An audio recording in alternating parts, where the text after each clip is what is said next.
Nouvelle édition de l'entretien politique sur TV 78 et sur Radio Sensation. Entretien politique entièrement consacré à partir de maintenant aux différentes élections, que ce soit régionales ou départementales. Aurore Berger, bonjour. Bonjour. Et merci de nous recevoir ici à Rambouillet dans votre permanence de député, même si ce n'est pas en tant que député que nous venons vous voir aujourd'hui. Vous êtes tête de liste avec Jean-Noël Barrot pour les Yvelines, sous la candidature au niveau de la région de Lorient-Saint-Martin, une liste donc Union, LREM et Modem. Déjà un mot sur cette candidature, parce que je l'ai dit, vous êtes député déjà. Pourquoi cette candidature au régional ?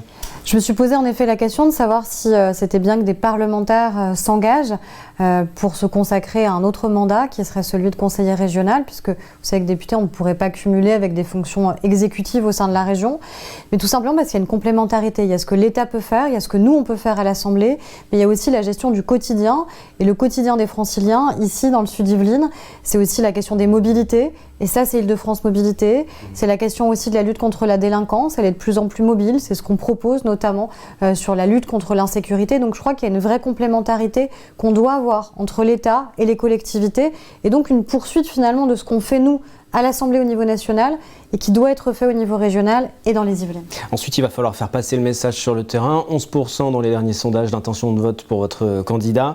C'est loin derrière Valérie Pécresse, loin derrière le Rassemblement national également. Comment vous allez inverser la tendance ? Déjà en étant présent sur le terrain, en faisant connaître notre candidature, c'est la candidature de la majorité présidentielle, de celles et ceux qui ont aussi envie de soutenir le président de la République et de démontrer que ce qu'on a fait dans la gestion de la crise, la capacité qu'on a eue à protéger les Français, quoi qu'il en coûte, protéger l'emploi, protéger nos entreprises, protéger nos enfants aussi avec la continuité pédagogique, eh bien c'est aussi ça qu'on doit pouvoir déployer au niveau de la région, qu'on ne peut pas avoir en permanence une région, un État qui serait adversaire alors qu'on doit jouer collectif pendant la crise. Je crois que ça, c'est le premier message qui est attendu de nous. Et puis aussi, je crois que les Français, pour l'instant, ils ne sont pas vraiment dans les élections, il ne faut pas se mentir. C'est dans 2 mois. C'est à la fois très court pour nous, mais c'est très loin pour eux. Et donc, je crois que plus on va entrer dans cette campagne, plus on va voir les compétences qui sont celles de la région et la nécessité d'avoir une région forte. Et je crois que plus ils s'intéresseront à ce qu'on aura à leur dire. On va parler de vos propositions rapidement. Juste un mot, justement, vous l'avez dit, les Français ne sont pas forcément dans l'optique d'aller voter, d'une campagne électorale. Vous ne craignez pas le vote sanction non plus de ceux qui reprochent la gestion de crise aussi au président Macron ? Peut-être, il y a toujours 1000 interprétations sur le vote. Moi, c'est en effet le risque de l'abstention qui est extrêmement puissant cette année. On se souvient des élections municipales où entre eux, évidemment, le Covid et puis, vous savez, ces 2 tours qui étaient très éloignés l'un de l'autre, forcément, ça n'avait pas non plus aidé à une forte participation. Mais je crois que la région, c'est vraiment la gestion de notre quotidien. Et donc, c'est ça qui est en jeu. C'est la question des lycées, c'est la question des transports, c'est la question de notre sécurité au quotidien. Et puis, c'est aussi tout ce que la région peut faire en plus pour nous. Je pense notamment, encore une fois, à la question de la santé, la question de la sécurité, la question de l'emploi. Et donc, c'est ça qu'on a envie de porter dans cette campagne. Aurore Berger, tête de liste donc dans les Yvelines avec Jean-Noël Barrot sur la liste de Lorient-Saint-Martin pour ces régionales. Parlons de quelques-unes des propositions déjà qui ont été présentées. Le Fonds populaire, par exemple, 1 euro investi par un particulier, ce sont 2 euros abondés par la région. Comment ça fonctionnerait ? Concrètement, c'est se dire qu'il faut que chacun, on soit les acteurs aussi de la relance et du soutien à nos commerçants, à nos artisans, à nos TPE, à nos PME. Les Franciliens l'ont beaucoup été pendant la crise. On a vu qu'on avait une appétence, l'envie de faire travailler en local. Mais au-delà de faire travailler en local, on sait qu'il y a des entreprises qui vont sortir fragilisées de la crise pour des raisons évidentes. Donc il y a ce que l'État fait, le fonds de solidarité, l'activité partielle, les prêts garantis par l'État, mais il y a aussi ce que nous, on peut faire, citoyens, en lien demain avec la région. Et donc l'idée, c'est de dire, écoutez, on peut, même avec peu de moyens, soutenir notre libraire, soutenir notre artisan, soutenir notre menuisier. Et donc on peut investir quelques centaines d'euros et jusqu'à 300 euros que vous mettrez en tant que citoyen, eh bien la région mettra autant, de manière, encore une fois, à avoir, on l'espère, une enveloppe globale de près de 600 millions d'euros d'investissements qui seront directement fléchés vers celles et ceux qui créent de l'emploi dans notre pays et en Île-de-France, notamment, encore une fois, nos artisans et nos commerçants. Donc la région, elle n'est pas là pour y avoir un gain. Le gain, ce sera le maintien de l'emploi, la construction de l'emploi et le soutien aux entreprises. Par contre, ce sera un investissement pour les Franciliens qui sera garanti, qui ne peuvent pas perdre. Et puis on espère même évidemment que comme ce seront des investissements puissants, eh bien on puisse y gagner. Vous parlez emploi, parlons transport aussi. Vous êtes dans le sud Yvelines. La question de la mobilité est aussi importante pour ces territoires un peu plus reculés en région Île-de-France. Il y a cette proposition d'aider à l'achat aussi de véhicules électriques. On le voit bien, c'est de plus en plus compliqué de se déplacer, c'est de plus en plus compliqué de venir à Paris. On voit bien que les différentes mesures qui ont été prises par la maire de Paris sont des mesures qui excluent. Alors, il y a à la fois une nécessité, c'est lutter contre la pollution de l'air. C'est 40 000 personnes qui, chaque année, dans notre pays, décèdent. 40 000 chaque année. Donc oui, il faut lutter contre la pollution de l'air. Par contre, il faut aussi accompagner les Français et les Franciliens. Quand vous êtes artisan, vous n'avez pas d'autre choix que de prendre votre véhicule, de traverser parfois Paris pour vous rendre dans un autre département francilien. Et donc, il faut qu'on vous accompagne pour faire en sorte que vous puissiez avoir un véhicule propre, et vous n'avez pas forcément les moyens de le faire. Moi, j'ai beaucoup de concitoyens, quand ils ont une vieille voiture, c'est pas par plaisir. C'est parce qu'ils n'ont pas les moyens de la changer. Et donc là, il faut que la région accompagne. On ne peut pas être dans une écologie qui est punitive, de sanctions, en disant finalement Paris se barricade, et puis tant pis pour ceux qui habitent en grande couronne. Parce que ceux qui habitent en grande couronne, c'est ceux qui viennent travailler à Paris. C'est ceux qui permettent à Paris aussi d'être la capitale qu'elle est. Et donc l'idée, c'est de dire, la région va venir abonder. Encore une fois, il y a ce que l'État fait. On aide déjà avec des primes, l'achat de véhicules propres, mais la région, elle va faire encore plus pour que vous ayez le moins à débourser de votre poche. Comment on finance une telle mesure, justement ?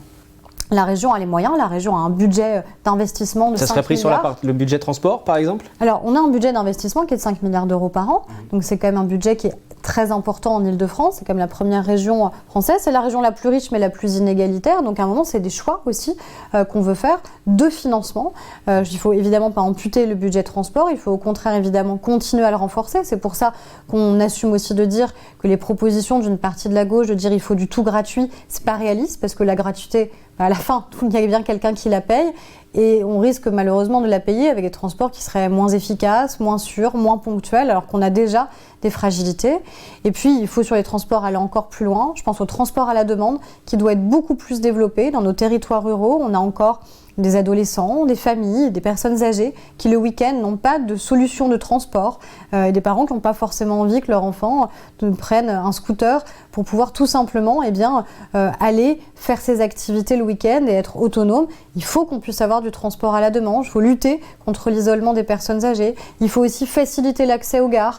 C'est la question des parkings relais qu'on doit beaucoup plus déployer et la gratuité probablement aussi de ces parkings relais que moi je souhaite pouvoir porter et défendre parce que c'est un vrai frein pour que les Franciliens acceptent de ne plus utiliser en permanence leur voiture. Si on veut plus l'utiliser, il faut leur donner des solutions alternatives.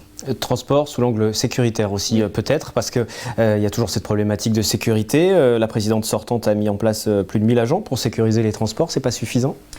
C'est pas suffisant parce que moi je suis une femme, je vois que beaucoup de femmes renoncent en Île-de-France à prendre des transports en commun parce qu'elles ne se sentent pas en sécurité dans les transports en commun. Je vois des familles qui ne souhaitent pas que leurs enfants, à certaines heures ou sur certaines lignes, prennent les transports en commun parce qu'encore une fois, ils ont peur de l'insécurité qui peut s'y déployer.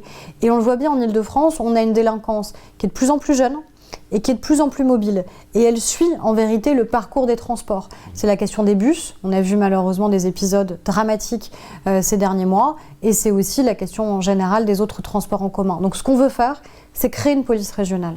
C'est-à-dire encore une fois, l'État et les collectivités, ça doit jouer collectif. On doit travailler ensemble pour la sécurité des Franciliens. Donc on ne doit pas continuer à se renvoyer la balle en disant mais qui doit augmenter le budget ou qui doit augmenter ses effectifs. La région peut le faire et donc la région doit le faire pour qu'on ait enfin une véritable coordination régionale et avec une police régionale qui serait recrutée par la région, en lien évidemment avec la préfecture de police, en lien évidemment avec les collectivités locales et leur police municipale, tout simplement pour qu'on ait une police régionale qui soit mobile, comme l'est la délinquance. Mais on ne crée pas une couche supplémentaire ? Une police régionale, c'est une étape supplémentaire, une couche supplémentaire, une strate en plus, alors que la police tout court a aussi besoin de moyens. Là, on sort de la question de la région, mais vous êtes aussi député. Est-ce qu'il ne faut pas plus de moyens aux policiers ? On voit aujourd'hui qu'ils sont dépassés. On l'a vu pendant le 1er mai encore, il y a eu des manifestations et des heurts avec la police, dans les quartiers, dans les Yvelines, très souvent. Tous les week-ends, il y a des affrontements avec les jeunes. La police régionale ne va pas solder tout ça. Le problème est plus vaste que ça. Alors le problème, vous avez tout à fait raison, il est plus vaste. C'est la raison pour laquelle on a, depuis 2017, de manière systématique, année après année, augmenté le budget du ministère de l'Intérieur et augmenté les recrutements. Il faut être clair, ce qui s'est passé entre 2007 et 2012, pendant les années Nicolas Sarkozy, Valérie Pécresse est d'ailleurs ministre du budget à l'époque, il y a eu des baisses drastiques de budget et des baisses drastiques de recrutement. Il y a eu le démantèlement des renseignements territoriaux qui a créé beaucoup de difficultés, notamment dans la capacité à pouvoir surveiller, à pouvoir enquêter, à pouvoir mesurer ce qui se passe dans nos territoires. Et on a eu des baisses d'effectifs. Donc là, en 5 ans, en un quinquennat, on aura recruté 10 000 policiers et gendarmes supplémentaires dans le pays, encore une fois, pour les affecter là où on en a le plus besoin. On aura fait des programmes immobiliers massifs. Parlons juste à côté, le commissariat d'Elancourt. On sait que ça faisait des années et des années qu'on attendait qu'enfin l'État, un gouvernement accepte de budgéter, parce que c'est un budget très conséquent, qu'on ait enfin un nouveau commissariat digne pour l'ensemble de ce secteur qui couvre des villes comme Maurepas, Coignères, mais aussi Trappes ou La Verrière. Eh bien, là, on l'a fait. Donc oui, il faut qu'on continue à augmenter les moyens pour la police et la gendarmerie. C'est ce qu'on fait en effectif pour leur donner aussi des moyens dignes d'exercer leur métier. Mais il faut aussi que les collectivités prennent leur part. Au niveau des municipalités, elles le font. La région l'a en partie fait. Mais on peut aller beaucoup plus loin et on doit aller beaucoup plus loin. Une dernière question, si votre candidat et si vous êtes amené à siéger à la région, la mesure prioritaire à prendre pour l'Île-de-France ? Bien, moi je crois que c'est vraiment cette police régionale. Parce que la première préoccupation des Franciliens et des Français, c'est la question de la sécurité au quotidien. C'est tout simplement être heureux de vivre en Île-de-France, avoir envie de vivre en Île-de-France, avoir envie d'y rester. Mais la première des raisons pour laquelle vous avez envie d'en partir, il y a la question du logement, il y a la cherté de la vie, mais c'est d'abord la question de la délinquance et de l'insécurité. Il faut d'abord qu'on règle ce problème-là de manière à ce que chacun se sente bien, tout simplement, dans cette région. Merci Aurore Berger, candidate donc aux élections régionales en Île-de-France, tête de liste dans les Yvelines avec Jean-Noël Barrot. On se retrouve bientôt sur TV78 et Radio Sensation.